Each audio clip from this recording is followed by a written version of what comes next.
નમસ્કાર દર્શક મિત્રો, હું છું એડવોકેટ સોનલ બારિયા. આપ સર્વનું સ્વાગત છે મારી ચેનલ લીગલ ભવ્ય જ્ઞાનમાં. દર્શક મિત્રો, આજે આપણે જાણીશું કે ગ્રામ પંચાયત એટલે શું અને તેમાં શેનો સમાવેશ થાય છે. તો મિત્રો, ગ્રામ પંચાયત એક્ટ 1993 ની અંદર સરકારશ્રી દ્વારા બહાર પાડવામાં આવ્યો હતો.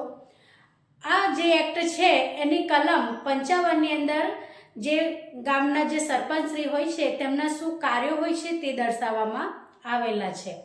મિત્રો, ગ્રામ પંચાયતની અંદર સંગઠનો હોય છે અને આ સંગઠનો દ્વારા જ ગ્રામીણ લક્ષી જે પણ યોજનાઓ છે કે જે પણ તમારો ગ્રામના જે હેતુઓ છે વિકાસલક્ષી તેનું કાર્ય થતું હોય છે. તો મિત્રો, આ સંગઠનો 4 પ્રકારના હોય છે. સૌથી પહેલા છે ગ્રામ સભાઓ, ત્યારબાદ આવે છે ગ્રામ પંચાયત, ત્યારબાદ આવે છે તાલુકા પંચાયત અને ત્યારબાદ આવે છે જિલ્લા પંચાયત. આ ક્રમશઃ ઉપરની તરફ જે તમને મેં જણાવ્યા એ સંગઠનો એ દેશના વિકાસની અંદર પણ ખૂબ મોટો ભાગ ભજવી રહ્યા છે. મિત્રો, ગ્રામીણ લેવલે સ્ત્રીઓને જે પણ એમની જે સમસ્યાઓ હોય છે તેના વિકાસલક્ષી કાર્યો પણ કરવામાં આવે છે. સરકારશ્રી દ્વારા જેટલી યોજનાઓ બહાર પાડવામાં આવે છે ને મિત્રો, આ 4 સંગઠનો એ ક્રમશઃ ઠેઠ ગ્રામીણ સુધી જે પણ યોજનાઓ છે તે પહોંચાડવાનું કાર્ય કરે છે. એટલે દરેકને પોતપોતાની જવાબદારી પ્રમાણે કાર્ય કરવાનું હોય છે. મિત્રો, એમાં જો ગામની વાત કરીએ તો ગામના અધ્યક્ષ એ સરપંચશ્રી કહેવાય છે. જો ભારત દેશની વાત કરીએ તો ભારત દેશની અંદર સૌથી પહેલા નાગરિક કોણ ગણાય તો રાષ્ટ્રપતિ ગણાય અને રાજ્યની અંદર રાજ્યપાલ ગણાય. તે જ રીતે ગ્રામીણની અંદર સૌથી પહેલા નાગરિક એ જે તે સરપંચશ્રી હોય તે ગણાય છે. મિત્રો, એટલે સરપંચે તેમની પોતાની વફાદારી અને કાર્યનિષ્ઠાપૂર્ણ કામ કરવા જોઈએ તો જ ગામનો વિકાસ થશે અને ગામની સાથે સાથે દેશનો પણ વિકાસ થશે. તો ચલો મિત્રો, હવે આગળની વાત કરીએ. તો જે પણ કાર્યો થઈ રહ્યા છે તેની અંદર સૌપ્રથમ આવે કે ગામના વિકાસના લક્ષ્ય જે પણ યોજનાઓ આવે છે સરકારશ્રી દ્વારા એ ગ્રાન્ટ રૂપે આવે છે. તો આ ગ્રાન્ટનો વિકાસની અંદર કેવી રીતે ઉપયોગ કરવો તે જે પણ સરળ રીતે કહીએ તો જે પણ એનો નિર્ણય છે એ સરપંચશ્રી અને મંત્રીશ્રી લઈ શકે છે. એનો નિર્ણય કેવી રીતે કરવાનો છે, એનો પૈસાનો ઉપયોગ તે. ત્યારબાદ આની અંદર કેટલા ખર્ચો થયો છે, ગ્રાન્ટ આવી છે તેની અંદર જે યોજનાઓ છે યોજનાના જે પણ અમલ કરવાનો છે એ બધો જ જે પણ કાર્યભાર છે એ સરપંચશ્રીનો હોય છે. મિત્રો, તો સરપંચશ્રીએ તેમની નિષ્ઠાપૂર્વક કામ કરવાની જે પદ્ધતિ છે તેના ઉપર ગામના વિકાસની અંદર તેમને ઉપરનો રેકોર્ડ બતાવવાનો હોય છે. મિત્રો, ગ્રામ પંચાયતની અંદર ગ્રામ ફંડ પણ આવતો હોય છે કે જેના 3 વિભાજન થાય છે.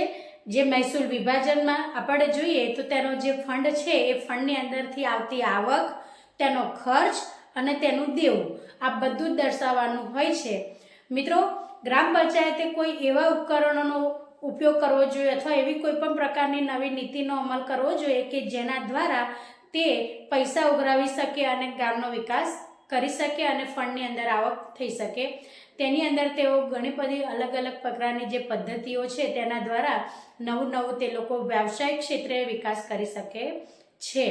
અને મિત્રો, ગ્રામીણ વિકાસની અંદર શેનો સમાવેશ થવો જોઈએ તો સૌપ્રથમ છે એક પ્રાથમિક આરોગ્ય કેન્દ્ર હોવું જોઈએ.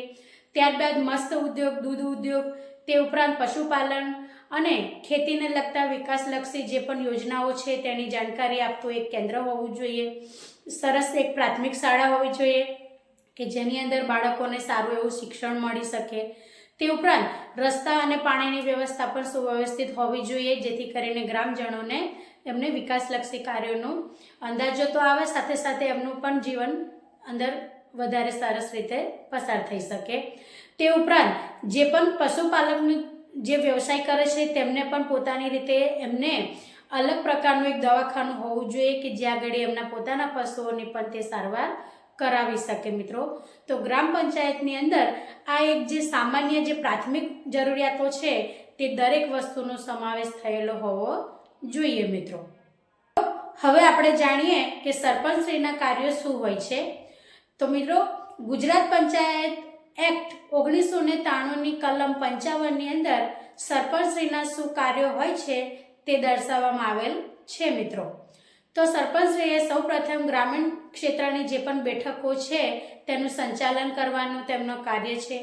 ત્યારબાદ ગ્રામીણ જે પણ ગ્રાન્ટ આવે છે અથવા કે જે પણ ગ્રામીણ ક્ષેત્રની અંદર જે પણ પંચાયતનું ફંડ છે તે ચેક ઉપર સહી કરીને એ ઉપાડવાનું છે।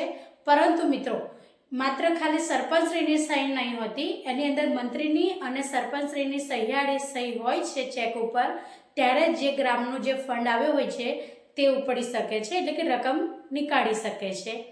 ત્યાર ઉપરાંત જે પણ અધિકારીઓ છે કે જે પણ કર્મચારીઓ છે જે ગ્રામ પંચાયતની અંદર, તે લોકોના જે કામ કરવાની જે ક્ષમતા છે, જે કાર્ય કરે છે તેને દેખરેખ રાખવાનું પણ સરપંચશ્રીનું કામ છે।